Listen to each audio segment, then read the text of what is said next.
દુનિયાના સૌથી સફળ રોકાણકાર ગણાતા અને બર્કશાયર હેથવે કંપનીના માલિક વોરન બફેટ સફળ છે એની પાછળનો જ્યારે પેટર્ન જે છે એનો અભ્યાસ કરતા એવું માલુમ થાય કે એવી ખબર પડે કે વોરન બફેટે પોતાના રોકાણની શરૂઆત 10 વર્ષની ઉંમરે કરી હતી.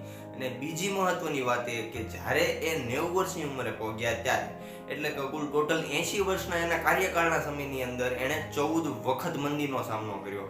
હવે આ 14 વખત મંદીનો સામનો કરવા છતાં એ વ્યક્તિ આજે ટોપ ઉપર છે. શું કામ ટોપ ઉપર છે? કારણ કે એ વ્યક્તિએ પોતાના માઇન્ડને એ દરેકે દરેક વખતે 14 મંદીની વખતે એણે કેપેસિટી એવી બનાવી દીધી પોતાના માઇન્ડની, અને એણે શિસ્તબદ્ધ રીતે એટલે કે કન્સિસ્ટન્સી અને કમ્પાઉન્ડિંગના આધારે એણે પોતાના જે નાણાં મેળવ્યા છે એ નાણાં એણે બનાવ્યા છે.